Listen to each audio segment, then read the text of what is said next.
Poucas crenças são tão repetidas quanto essa. Se você der o dízimo, sua vida financeira vai mudar. Ela é ensinada, cantada, repetida em púlpitos e aceita quase sem questionamento.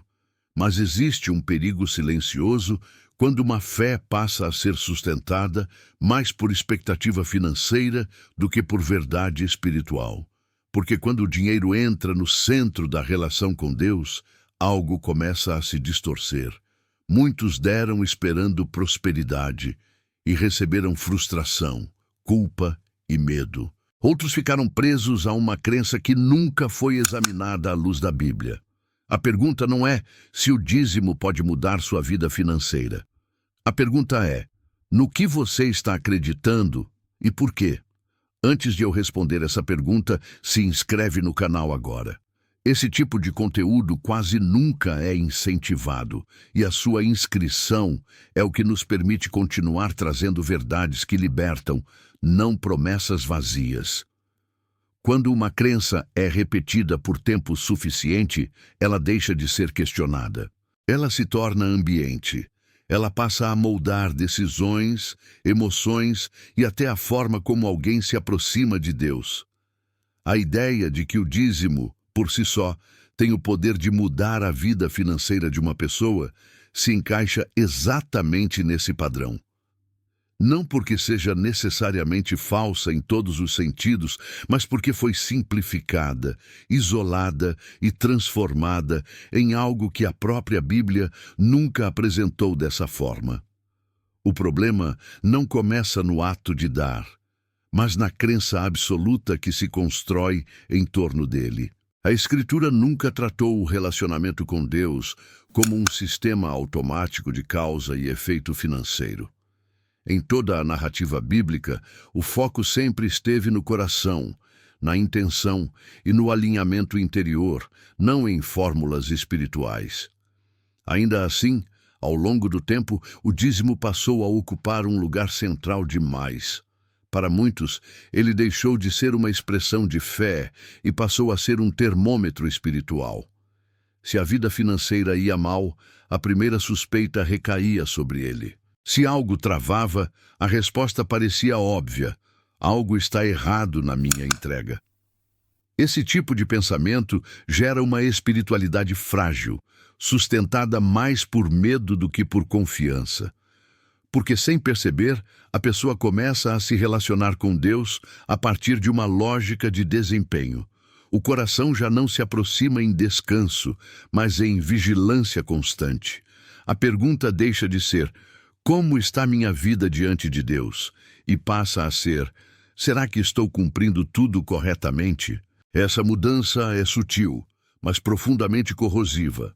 Quando se olha para a Bíblia com mais cuidado, percebe-se que o dízimo surge em um contexto específico, histórico e coletivo. Ele fazia parte da organização da vida religiosa e social de Israel, ligado ao sustento do templo, ao cuidado com os levitas e à manutenção de uma estrutura comunitária. Não era apresentado como um investimento pessoal com promessa direta de retorno financeiro individual. Era parte de um sistema maior, com propósito espiritual e social, não uma ferramenta de prosperidade automática. Mesmo textos frequentemente usados para sustentar promessas financeiras precisam ser lidos com honestidade. Quando a Escritura confronta o povo por reter ofertas, o problema central não é apenas o dinheiro, mas a quebra de aliança, a injustiça, a corrupção do culto e o distanciamento do coração. Reduzir essas passagens a uma equação simples, dê e ficará rico, é ignorar o peso espiritual do contexto. É transformar uma mensagem de correção e restauração em promessa financeira conveniente. Surge então o dilema que muitos nunca tiveram coragem de enfrentar. O dízimo é um mandamento absoluto, válido da mesma forma em todos os tempos, ou um princípio que precisa ser compreendido à luz do contexto bíblico e do coração? Essa pergunta não é rebeldia, é maturidade. A própria Bíblia convida à reflexão, ao discernimento e à compreensão profunda, não à repetição cega. No Novo Testamento, esse dilema se torna ainda mais evidente. Jesus fala muito sobre dinheiro, mas quase nunca da forma que se espera. Ele não apresenta o dar como um mecanismo para prosperar, mas como um reflexo do que governa o coração. Ele alerta que onde está o tesouro, ali estará o coração. Não promete multiplicação financeira como recompensa espiritual, mas confronta a ilusão de segurança que o dinheiro oferece. Isso muda completamente o eixo da discussão. Quando o dar é tratado como princípio espiritual, ele aponta para confiança, desapego e generosidade. Quando é tratado como mandamento isolado, ele facilmente se transforma em pressão. E pressão espiritual nunca produziu fé saudável. Produz medo, comparação e culpa. Muitos deram não por alegria, mas por receio.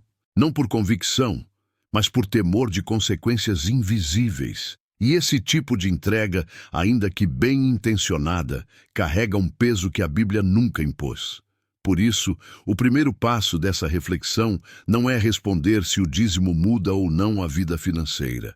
O primeiro passo é reconhecer que algo foi distorcido ao longo do caminho, que uma prática espiritual legítima foi, em muitos contextos, carregada de expectativas que ela não foi criada para sustentar. Enquanto isso não é enfrentado, a fé continua sendo usada como ferramenta para resolver ansiedades financeiras. E isso sempre cobra um preço emocional alto. Antes de qualquer conclusão, é preciso compreender como essa crença se formou, por que ela ganhou tanta força e o que a Bíblia realmente apresenta quando o assunto é generosidade, provisão e confiança. É exatamente esse caminho que começa a se abrir a partir daqui. Para entender por que essa crença ganhou tanta força, é preciso olhar com atenção para a diferença entre os tempos bíblicos e a forma como o tema passou a ser ensinado. No Antigo Testamento, a prática do dízimo estava inserida em uma estrutura nacional, religiosa e social muito específica. Israel não era apenas um povo espiritual, era uma nação organizada por leis que regulavam culto, justiça, economia e cuidado comunitário. O dízimo fazia parte desse sistema. Ele sustentava o serviço religioso, cuidava dos que não tinham herança de terra e mantinha uma ordem coletiva. Não era uma prática isolada do restante da vida espiritual, nem uma promessa individual de prosperidade financeira. Quando esse contexto é removido, algo essencial se perde. O que era parte de um todo passa a ser tratado como chave independente. E chaves independentes sempre parecem mais poderosas do que realmente são. Ao longo do tempo, a mensagem foi sendo simplificada, até caber em uma frase fácil de repetir. O problema é que a fé bíblica nunca foi construída para caber em slogans. Ela exige compreensão, discernimento e maturidade. No Novo Testamento, a mudança é ainda mais clara. Não porque a generosidade desapareça, mas porque o eixo se desloca completamente. A ênfase já não está em porcentagem, mas em coração. Já não está em obrigação, mas em decisão interior. Os escritos apostólicos deixam claro que a oferta nasce da liberdade, não da pressão. Ela é resposta, não tentativa de provocar algo em Deus. Esse detalhe muda tudo, porque quando a motivação muda, o significado também muda.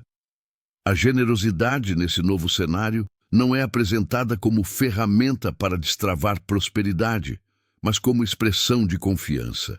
Quem confia não dá para garantir retorno. Dá porque reconhece que não é dono de tudo. Essa lógica confronta diretamente a ideia de que a vida financeira se organiza a partir de um gesto específico. Ela aponta para algo mais profundo. A forma como alguém se relaciona com Deus influencia suas prioridades, e prioridades moldam escolhas.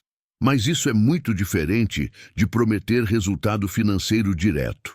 É justamente nessa diferença que muitas frustrações nascem. Pessoas ouviram promessas que não estavam ancoradas no ensino completo das Escrituras. Deram esperando retorno mensurável, visível e rápido. Quando isso não aconteceu, a culpa apareceu. Não porque Deus falhou, mas porque a expectativa foi construída em bases frágeis. A fé foi carregada com uma responsabilidade que ela nunca deveria ter assumido. CTA, inserida de forma natural. Se você está acompanhando até aqui, talvez essa reflexão esteja tocando em algo que nunca foi dito claramente para você. Por isso, se inscreva no canal agora. Aqui a gente conversa sobre fé com verdade, sem atalhos e sem medo de examinar crenças profundas. E aproveita para comentar. Qual foi a primeira coisa que você aprendeu sobre dízimo quando começou sua caminhada espiritual? Sua experiência pode ajudar muita gente que está ouvindo isso em silêncio. Voltando à reflexão, é importante perceber como o discurso sobre generosidade foi, em muitos casos, deslocado do coração para o resultado. Quando isso acontece, a espiritualidade começa a ser medida por desempenho. A pessoa passa a avaliar sua fé pelos efeitos externos, não pela transformação interna. Isso gera comparação, ansiedade e uma busca constante por validação espiritual.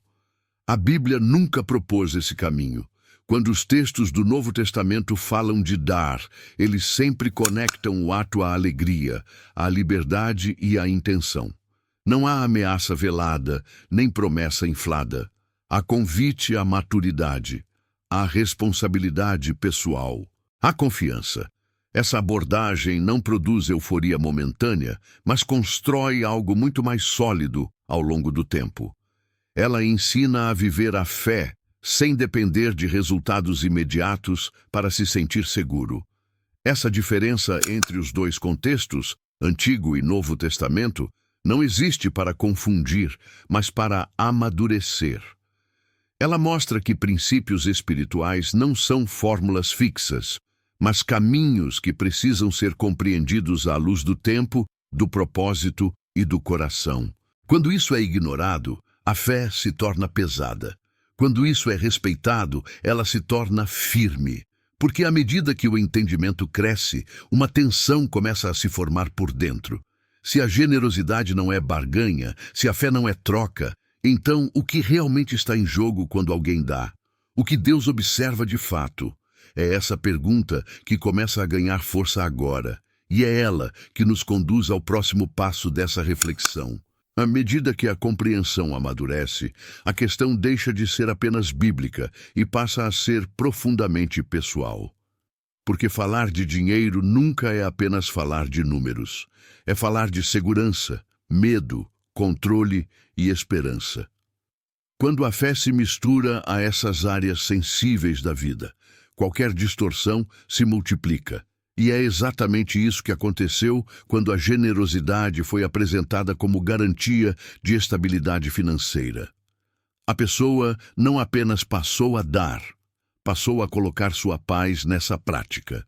O coração, então, assume um papel central, não como conceito abstrato, mas como lugar onde decisões reais são tomadas.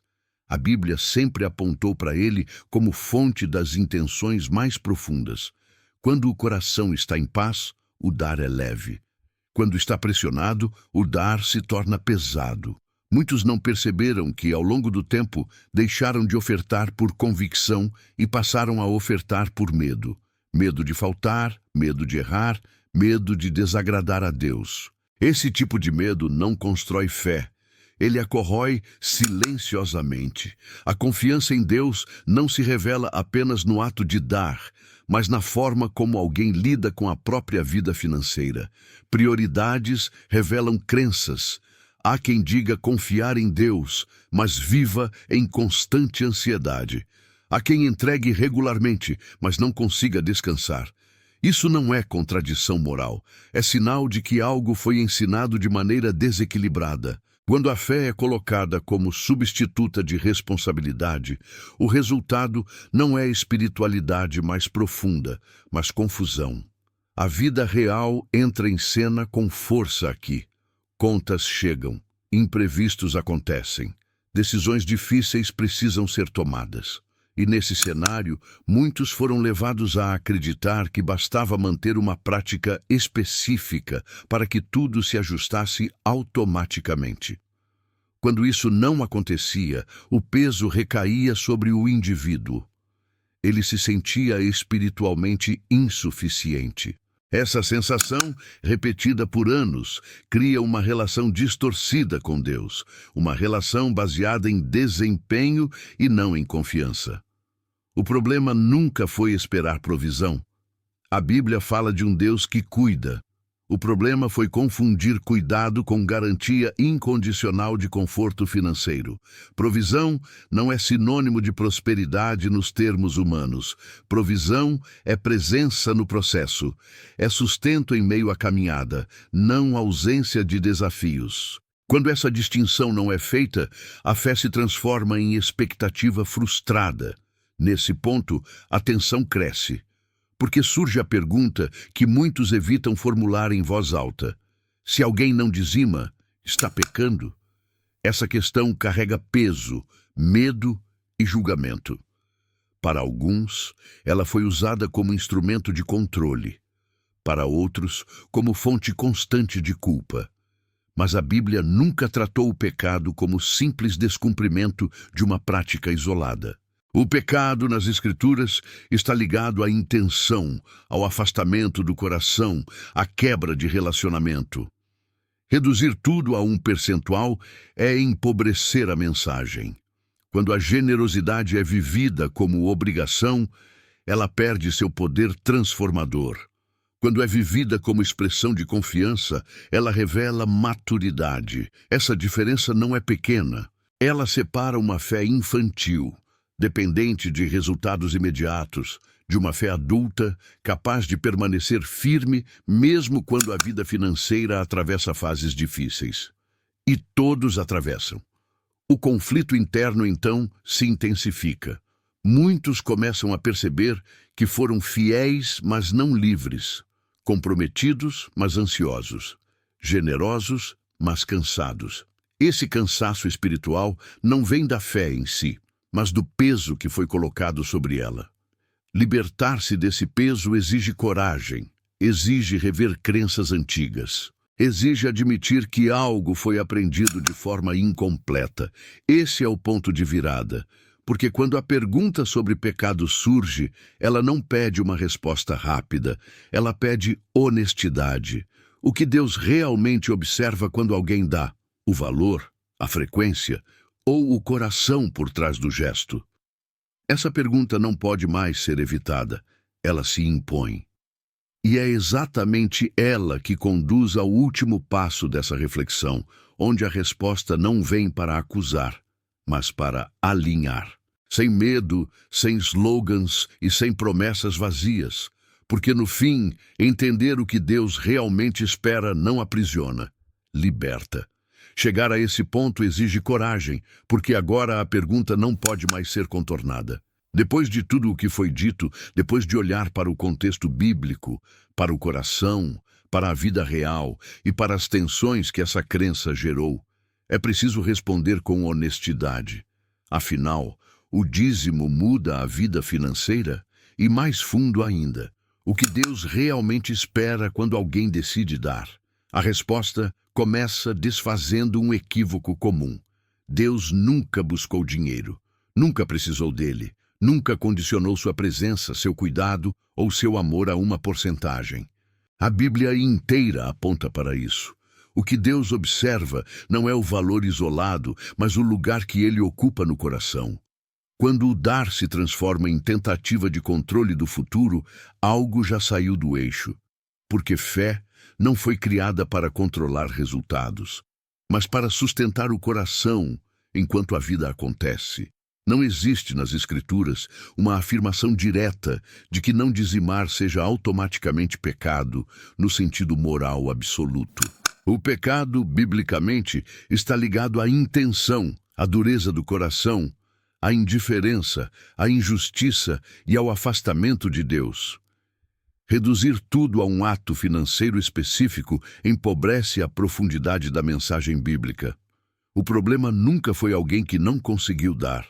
O problema sempre foi um coração fechado, egoísta ou indiferente ao próximo. E isso pode existir tanto em quem dá quanto em quem não dá. Quando essa compreensão se estabelece, a fé respira. A pessoa percebe que não está diante de um Deus contador de falhas financeiras, mas de um Deus que chama para relacionamento, maturidade e verdade. A generosidade, então, volta ao seu lugar correto. Ela deixa de ser uma moeda espiritual e se torna expressão de confiança, não uma tentativa de garantir prosperidade, mas um reflexo de gratidão e alinhamento interior. Isso não significa descartar a prática do dízimo ou da contribuição. Significa resgatá-la do peso que foi colocado sobre ela. Dar pode ser saudável, poderoso e transformador quando nasce da liberdade. Quando nasce da culpa, ele machuca. Quando nasce do medo, ele aprisiona. Deus nunca quis um povo generoso por pressão. Ele sempre buscou um povo consciente, maduro e verdadeiro. A vida financeira, nesse contexto, deixa de ser um campo de ansiedade espiritual e passa a ser um espaço de responsabilidade e aprendizado. A fé não elimina decisões difíceis, mas oferece clareza para enfrentá-las. Não promete ausência de desafios, mas presença no meio deles. Quando alguém entende isso, algo profundo muda. A espiritualidade deixa de ser fuga e passa a ser base. E isso, aos poucos, reorganiza prioridades, escolhas e comportamentos. Não por mágica, mas por maturidade. Talvez o maior fruto dessa mudança não seja o aumento imediato de recursos, mas o fim da culpa. O fim da sensação constante de que algo está errado espiritualmente porque os números não fecham. O fim da comparação silenciosa com histórias de prosperidade que nunca chegam. Quando a fé é libertada da obrigação financeira, ela volta a cumprir seu papel mais essencial: sustentar o coração em qualquer fase da vida. Por isso, a pergunta inicial pode finalmente ser respondida com verdade. O dízimo, por si só, não muda a vida financeira como uma chave automática. O que muda vidas é consciência, responsabilidade, generosidade sincera e uma fé que não precisa ser barganhada. Quando essas coisas se alinham, a vida começa a se organizar, primeiro por dentro, depois por fora, no tempo certo. Se essa mensagem trouxe clareza para você, não ignore esse movimento interno. Muitas vezes, o desconforto é sinal de crescimento. Reexaminar crenças não é falta de fé, é maturidade espiritual. Fé que não pode ser questionada se transforma em prisão. Fé que suporta a verdade se transforma em liberdade. Se esse conteúdo falou com você, se inscreva no canal agora e faça parte dessa comunidade que busca fé com consciência, sem medo e sem manipulação. Aqui, ninguém caminha sozinho. E aproveita para deixar nos comentários a sua história. O que você aprendeu sobre dízimo ao longo da vida? O que Deus falou com você enquanto ouvia essa mensagem? Sua experiência pode ajudar outras pessoas que estão passando pelo mesmo conflito em silêncio. Que esse espaço seja um lugar de crescimento, verdade e descanso espiritual. E que sua fé volte a ser aquilo que ela sempre deveria ter sido: um caminho de confiança, não de cobrança.